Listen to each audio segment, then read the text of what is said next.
समाज में कुरीति की तरह जड़ जमा रहे नशे की प्रवृत्ति को समाप्त करने के लिए मानव शिक्षा सेवा संस्था द्वारा नशे के लत के दलदल में फंस चुके लोगों को निकालने की मुहिम छेड़ रखी है। संस्था का मानना है कि इस समय समाज के विकास में नशा सबसे बड़ी बाधा बनकर सामने आई है। इसलिए खासकर युवाओं को इस लत से दूर करने की दिशा में काम चल रहा है।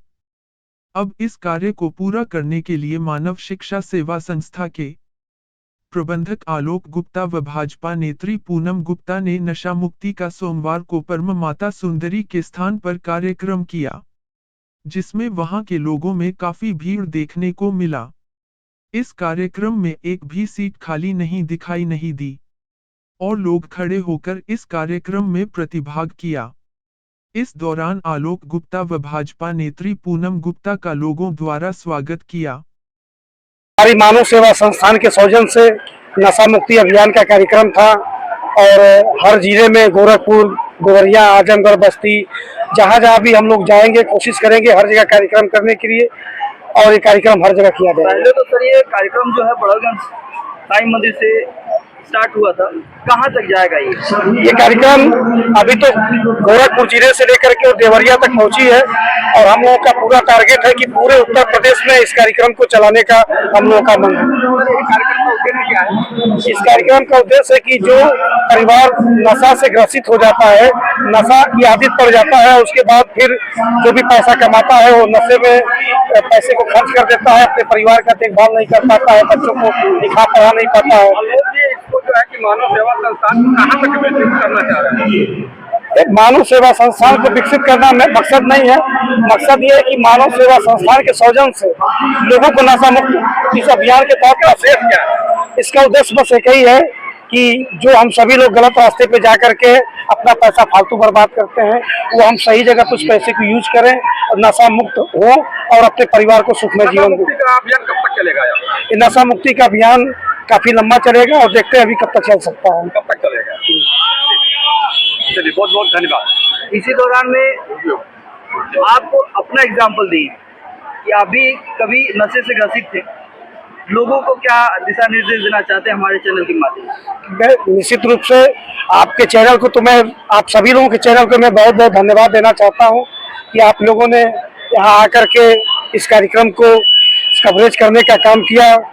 मैं तो आशा उम्मीद करूंगा कि आपके इस चैनल के माध्यम से ये संदेश केवल उत्तर प्रदेश में नहीं बल्कि पूरे देश में जाए, हमारे योगी जी और मोदी जी तक ये संदेश पहुंचे और जो भारतीय जनता पार्टी का भी उद्देश्य है कि गलत रास्ते से लोग निकल करके सही रास्ते पे चलें, उसी अभियान को लेकर के हम लोग चल रहे हैं और पूरे उत्तर प्रदेश में इस अभियान को लेकर चलाने का काम करेंगे। कार्यक्रम की शुरुआत कब हुआ है?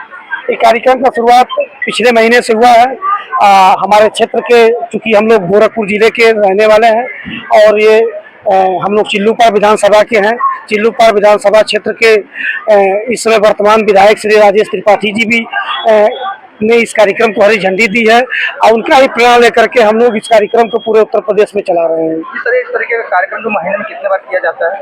ये कार्यक्रम हम लोगों की पूरी कोशिश रहती है कि हर सोमवार को, महीने में अगर 4 सोमवार पड़ता है तो हम लोग हर सोमवार को अलग अलग जिले में, अलग अलग गांव में, अलग अलग क्षेत्रों में जाएं और जा करके हम लोगों को इकट्ठा करते हैं और इस कार्यक्रम के तहत लोगों को जागरूक करने का काम करते हैं। जैसा कि आलोक जी, मानव सेवा शिक्षा संस्थान महिलाओं का एक बहुत बड़ा परिवार है और जबकि नशे के आदी पुरुष ज्यादा हो रहे हैं, तो महिला अपनी पीड़ा से बचने के लिए और आपके परिवार से बचाने के लिए क्या प्रयास चल रहा है? अभी देखिए, जैसे ही कार्यक्रम मैंने खत्म किया तो क्योंकि मुझको पहले से जानकारी थी, बहुत कुछ नहीं जानता हूँ इस क्षेत्र के बारे में, लेकिन पहले से जानकारी थोड़ी बहुत थी कि यहाँ पे कचिया दारू का धंधा वो काफी तेजी से चलता है।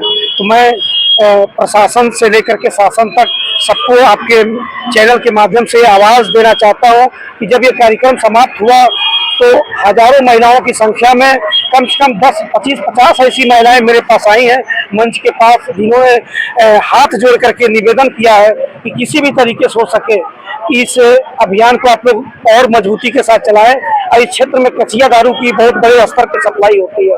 तो शासन प्रशासन से मैं निवेदन करूंगा कि ये कचिया दारू यहाँ से बंद किया जाए और ताकि लोग सही रास्ते पे चल सकें। आलोक जी, जैसे मान लीजिए कि विगत दूसरी बार आपका यह कार्यक्रम में नशा मुक्ति अभियान चालू हुआ, इसकी छाया जो है बढ़ती जा रही है। गोरखपुर से होकर आप देवरिया तक आए हैं, लक्ष्य कितना बड़ा है? लक्ष्य बहुत बड़ा है, पूरे उत्तर प्रदेश में इस अभियान को चलाएंगे। और जैसा कि आप लोगों ने एक चीज और देखा होगा कि हमारे बीच रागिनी है, उनकी मम्मी जो है हमारी मानव सेवा संस्थान की सक्रिय सदस्य थी, दिन रात एक करके काम करती थी। और हमारे संस्था के सभी लोगों ने मिल करके इस परिवार को 1 लाख रुपया दे करके सहयोग भी करने का काम किया। और सभी परिवार मानव सेवा संस्थान के लोगों का ये मन है कि इस परिवार को जो भी मदद हर संभव हम लोग करेंगे। अभी एक नई जो घोषणा हम लोगों ने की है कि जब कभी भी इस बहन की, इस बेटी की शादी पड़ेगी तो पूरा परिवार मानव सेवा संस्थान के लोग मिल करके उस शादी का पूरा खर्च हम लोग उठाने का काम करेंगे। एक सवाल हो, अभी आपके संबोधन में शिक्षा का एक महत्व के ऊपर आपने एक संबोधन दिया था। जब शिक्षा होगा तो संगठन बनेगा, संगठन होगा तो हमारा विकास होगा। शिक्षा पे आपका फोकस कहाँ तक है? देखिए, ज्यादातर लोग गरीब तबके के लोग जुड़े हुए हैं और उस पर मैं थोड़ा सा ये भी कहना चाहता हूँ कि भारत के संविधान के रचयिता बाबा भीमराव अम्बेडकर जी का एक ही सपना था, एक ही नारा था, एक ही सोच थी कि हम लोग शिक्षित हों, संगठित हों, फिर संघर्ष करें। तो जब हमारा परिवार नशे में रहेगा, हमारे प्रदेश के लोग नशे में रहेंगे, हमारे क्षेत्र, हमारे गांव के लोग नशे में रहेंगे, तो नशे के आगे हम अपने बच्चे को पढ़ा नहीं पाएंगे, अपने परिवार को सही दिशा में लेकर चल नहीं पाएंगे। तो हमारे बाबा साहब भीमराव अम्बेडकर जी का सपना कभी नहीं पूरा हो सकता। तो ये सपना अगर पूरा करना है तो नशा मुक्त होना होगा और अपने बच्चों को शिक्षा के रास्ते पे लेकर चलना होगा।